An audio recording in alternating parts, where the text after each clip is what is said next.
우리는 항상 미래가 어떤지 알기를 원하지만 한 치 앞도 제대로 내다볼 수 없습니다. 그래서 이런 말이 생기기도 했죠. 인간의 욕심은 끝이 없고 늘 같은 실수를 반복한다. 경제도 마찬가지입니다. 수많은 수식과 도표, 데이터로 만들어진 전망을 접하지만 당장 오늘의 주가, 내일의 기업 실적, 일주일 뒤에 국가 경제조차 완벽하게 예측할 수가 없습니다. 오늘의 호황과 주가 상승이 영원할 것 같다가도 끝없이 이어질 것 같은 침체를 만나 의기소침하고 좌절하기도 하는 것은 오래전부터 인간이 겪고 있는 숙명이 아닐까요?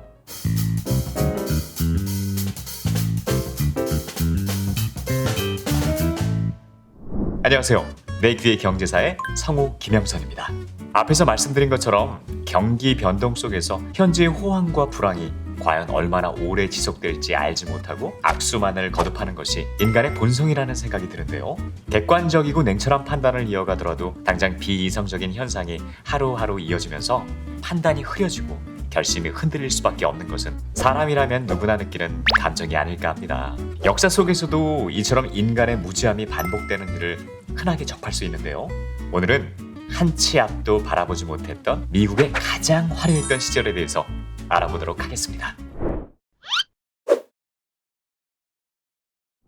1920년대 미국의 경제는 장밋빛이었습니다. 1차 세계대전으로 인해 기술이 발전하면서 미국의 공업 생산이 약 90% 이상 증가했고 당시 전시체제로 운영되던 경제가 정상화되면서 내수 소비가 급증했기 때문입니다. 소비자의 구매력이 향상되면서 자동차와 가전제품 같은 내구 소비재의 소비 또한 늘었습니다. 자동차는 국민 5명당 한 대를 소유할 정도로 많아졌고 자동차 산업의 발달로 인해 연관 산업인 철강, 정유, 유리, 고무 산업의 호황이 이어졌으며 고속도로, 중고차 시장 같은 2차 시장도 창출했습니다.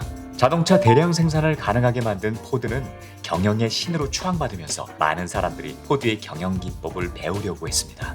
또 이 시기에 라디오가 많이 보급됐죠. 1차 대전이 끝났을 때만 해도 라디오를 가진 가정은 흔치 않았지만 이후 라디오의 판매 대수는 6년 만에 약 14배 증가할 만큼 가정 대다수가 라디오를 갖게 된 것입니다.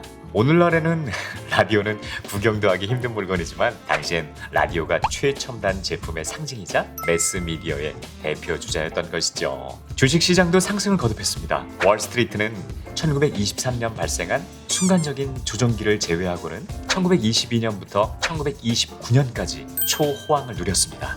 1차 세계대전 전비 마련을 위해 공모했던 자유채권에 참여해서 짭짤한 재미를 본 투자자들은 금융의 단맛을 알게 됐습니다. 그들은 다음 순서로 증권 투자에 열을 올렸습니다.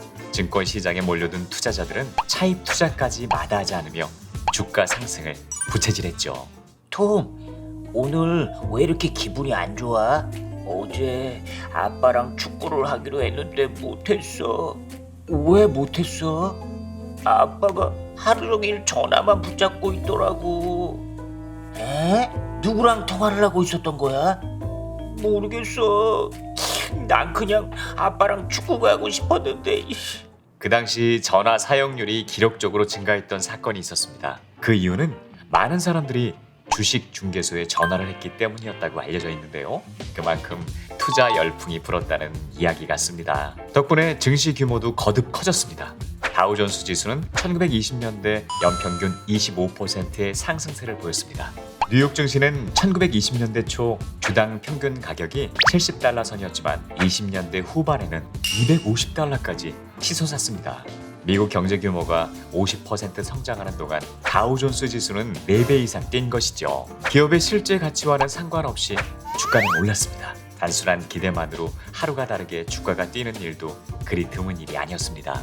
유망하다는 신종 사업에 돈이 몰렸습니다. 1927년에는 미국의 전설적인 비행사 찰스 린드버그가 자신이 직접 만든 비행기 세인트 루이스호를 타고 뉴욕에서 파리까지 대서양 횡단에 성공하자 항공기 산업에도 주식 붐이 일어나기도 했습니다. 증권사들도 적극적으로 대응에 나섰습니다. 뉴욕 내셔널시티 뱅크는 더 많은 투자자를 끌어모으기 위해 총 12,000마일에 달하는 통신선으로 연결된 수백 개의 증권사 지점을 개설했습니다. 12,000마일이면 서울에서 부산을 약 30번 왕복하는 거리와 같을 정도니까 와, 정말 규모가 어마어마했죠.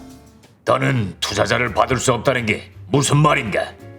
우리 회사 규모로는 도저히 감당할 수가 없습니다, 사장님. 지금 투자한다는 사람이 저렇게 많은데, 저기 그럼 어떻게 할까요, 사장님? 지금 당장 전국의 지점들을 개설하고 연락할 수 있도록 전부 연결해. 사장님, 그러면 막대한 자금이 들어가는데요.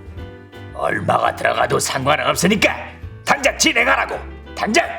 당시로선 최첨단 기술에 막대한 투자를 한 것인데요. 고객이 다가오지 못하면 지점을 개설해서라도 그들에게 다가가라 라는 게 그들의 모토였습니다. 안 되면 되게 하라 라는 특전사의 구호는 어쩌면 미국의 증권사들이 먼저 외쳤던 게 아닐까요? 미국 증시가 끝없이 오르면서 유럽 등지에서 미국 주식을 사기 위한 자금과 금이 계속 유입됐습니다. 남아메리카와 쿠바에서도 투자자들이 뉴욕으로 몰렸습니다. 오늘날 서학개미의 조상님들이라고 불러도 되겠는데요. 이처럼 돈이 몰리면서 1929년 9월 3일 다우존스 지수는 381.17까지 올랐습니다. 이는 이후 25년간 비교 불가능한 최고치 기록으로 남았습니다. 미래 경기에 대한 낙관적 전망 속에 소비자들은 차입을 늘렸고 기업은 투자를 확대했습니다. 과거와는 질적으로 다른 경제 환경이 왔다고 사람들은 믿었습니다. 이번엔 다르다는 믿음은 뿌리가 깊어져만 갔습니다. 하지만 1929년 검은 목요일을 기점으로 거품이 사그라들면서 이 시대도 종말을 구하고 미국은 대공황의 시대에 접어들게 됩니다. 역사가들은 제조업의 성장과 소비자 수요 증가 그리고 예술 문화 산업도 발전한 이 시대를 가리켜 광날의 20년대라고 부릅니다. 소설과 영화로 만들어진 위대한 개츠비와 뮤지컬 시카고의 작품 속 화려한 배경 역시 이 당시의 모습을 보여주고 있는데요. 이 당시의 분위기는 오늘날에도 그 흔적을 남기고 있는데 뉴욕의 상징 엠파이어 스테이트 빌딩이 바로 그것입니다. 이 빌딩은 당시의 낙관적인 경기 전망이 투영된 하나의 집합체라고 할 수 있는데요.